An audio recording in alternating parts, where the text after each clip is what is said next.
welcome back to GV's channel. நம்ம இன்னைக்கு பார்க்க போறது ஒரு குக்கிங் வீடியோ தான் பார்க்க போறோம். அதுவும் பிரியாணி எப்படி பண்றதுன்னு பார்க்க போறோம். எஸ்பெஷலி ஆம்பூர் பிரியாணி எப்படி பண்ணுவோம் அப்படின்னு தான் இந்த வீடியோல பார்க்க போறோம். பிரியாணினாவே எல்லாருக்கும் ரொம்பவே பிடிக்கும். சோ வீடியோஸை ஸ்கிப் பண்ணாம பாருங்க. வீடியோக்குள்ள போறதுக்கு முன்னாடி நீங்க நம்ம GV's சேனல் சப்ஸ்கிரைப் பண்ணலனா கீழ இருக்க சப்ஸ்கிரைப் பட்டனை பிரஸ் பண்ணி சப்ஸ்கிரைப் பண்ணிக்கோங்க. அப்படியே பக்கத்துல இருக்க நோட்டிஃபிகேஷன் பெல் ஐகானை டாப் பண்ணிக்கோங்க. so that நான் எப்பலாம் வீடியோஸ் அப்லோட் பண்றேனோ அப்பலாம் உங்களுக்கு ஒரு நோட்டிஃபிகேஷன் வரும். எந்த வீடியோஸும் மிஸ் பண்ணாம பாப்பீங்க. வாங்க வீடியோக்குள்ள போலாம்.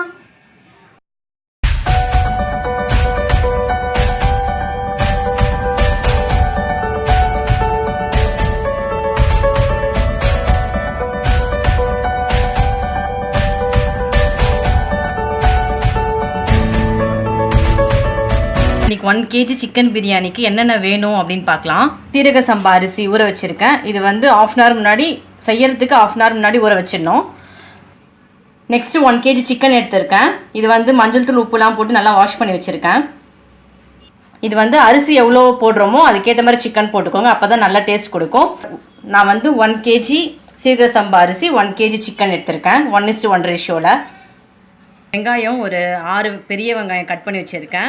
நெக்ஸ்ட் இஞ்சி பூண்டு பேஸ்ட் ஒரு 150 கிராம் இஞ்சி பூண்டு ரெண்டுமே சேர்த்து அரைச்சி வச்சுருக்கேன்.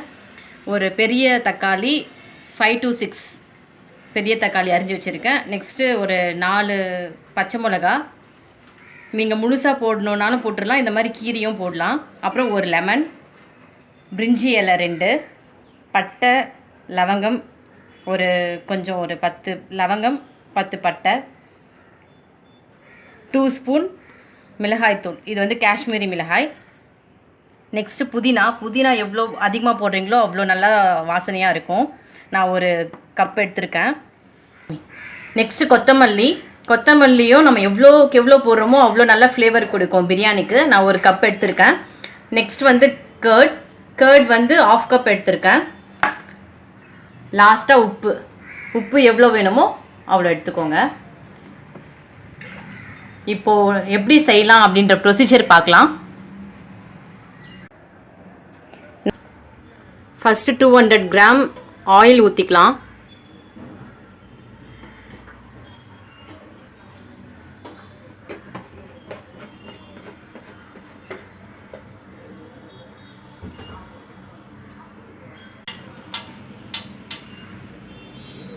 இப்போ எண்ணெய் நல்லா காய ஆரம்பிச்சிச்சு. இப்போ அந்த பட்டை லவங்கம் அதெல்லாம் போட்டுடலாம். அப்புறம் பிரிஞ்சி இலையும் போட்டுடலாம். அது நல்லா பொரிய ஆரம்பிச்சிச்சு. பாருங்க போட்ட உடனே எப்படி பொரியுதுன்னு. சப்போஸ் எண்ணெய் காயிலனா இது மாதிரி ஆகாது, அதனால எண்ணெய் நல்லா காஞ்சதுக்கப்புறம் இதை போடுங்க.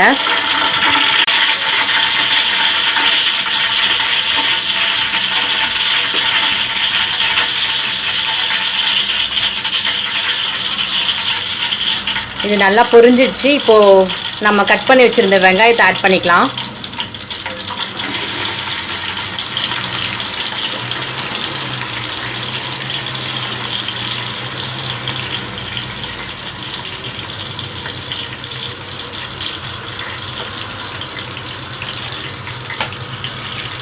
நம்ம எவ்வளோக்கு எவ்வளோ வெங்காயம் நல்லா ஃப்ரை பண்ணுறோமோ அவ்வளோக்கு அவ்வளோ அது பிரியாணிக்கு டேஸ்ட் கொடுக்கும்.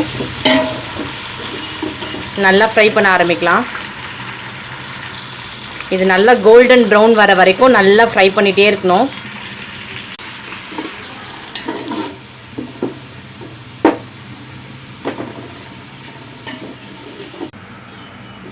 பாருங்கள் நல்லா கோல்டன் ப்ரௌன் கலரில் வந்துருச்சு.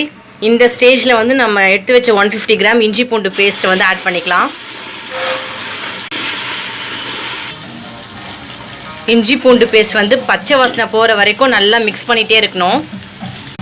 இப்போ நம்ம எடுத்து வச்சுருந்த பச்சை மிளகா ஆட் பண்ணிடலாம்.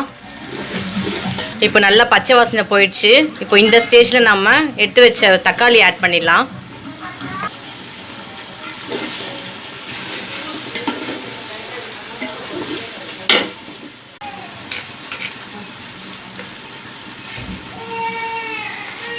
இந்த ஸ்டேஜில் வந்து கொஞ்சம் உப்பு ஆட் பண்ணிக்கோங்க. ஸோ தட் தக்காளிலாம் வந்து நல்லா சீக்கிரமாகவே மேஷ் ஆகிடும்.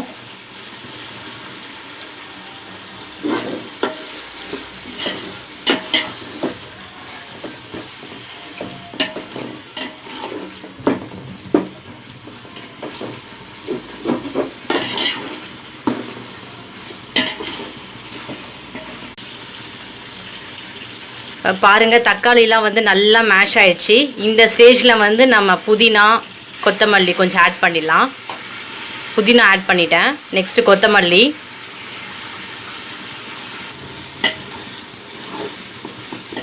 இந்த புதினா கொத்தமல்லி தான் வந்து பிரியாணிக்கு ஒரு நல்ல ஃப்ளேவர் கொடுக்கும்.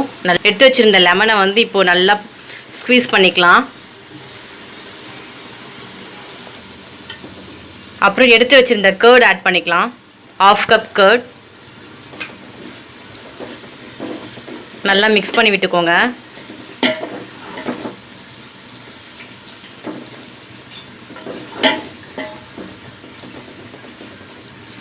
இந்த ஸ்டேஜில் நம்ம தண்ணி ஆட் பண்ணிடலாம். இப்போ 1 கப் அரிசிக்கு வந்து 1.5 கப் தண்ணி, அந்த ரேஷியோவில் எடுத்துக்கோங்க.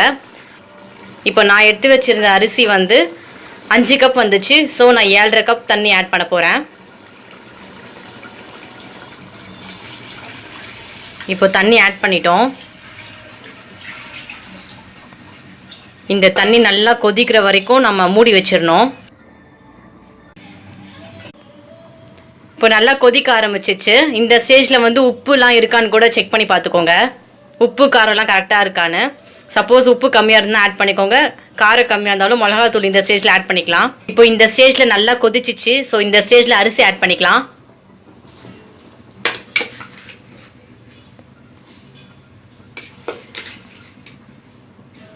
அரிசி ஆட் பண்ணிட்டோம். இப்போ நல்லா மிக்ஸ் பண்ணி விட்டுக்கோங்க. ரொம்ப ரஃப்பாலாம் வந்து மிக்ஸ் பண்ணாதீங்க, அரிசியெல்லாம் உடஞ்சிடும். பாருங்கள் சூப்பராக கலர் வந்திருக்கு. சில பேர் வந்து நல்லா கலர் இருக்கணும்னு சொல்லி ஃபுட் கலர்லாம் ஆட் பண்ணுவாங்க. அதில் வந்து கெமிக்கல்ஸ்லாம் நிறைய இருக்கும். அது வந்து உடம்புக்கு நல்லதும் இல்லை. இந்த மாதிரி கலர் வேணும் அப்படின்றவங்க ஃபுட் கலருக்கு பதில் காஷ்மீரி மிளகாத்தூள் யூஸ் பண்ணிக்கோங்க. இப்போ பிளேட் போட்டு மூடி வச்சிடலாம்.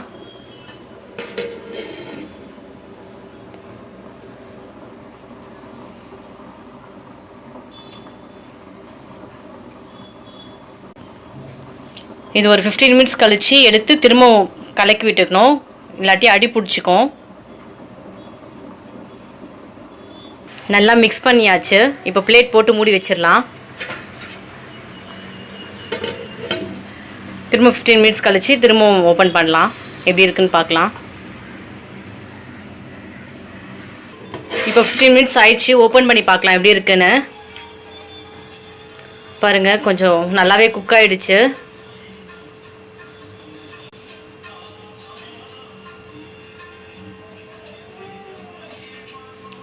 இது நல்லாவே குக் ஆகிடுச்சு. நம்ம இந்த ஸ்டேஜில் ஆஃப் பண்ணிடலாம். ஏன்னா நம்ம தம் போட போகிறோம், அதில் கொஞ்சம் குக் ஆகும்.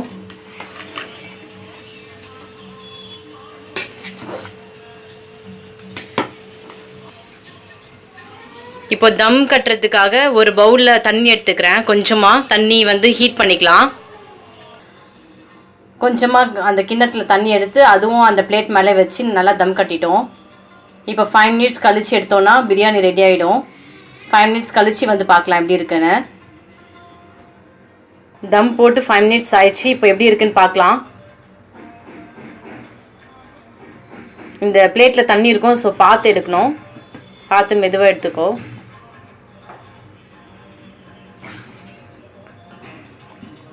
பாருங்கள் நல்லா குக் ஆகிடுச்சு பிரியாணி. இப்போது மிக்ஸ் பண்ணி பார்க்கலாம் எப்படி இருக்குன்னு.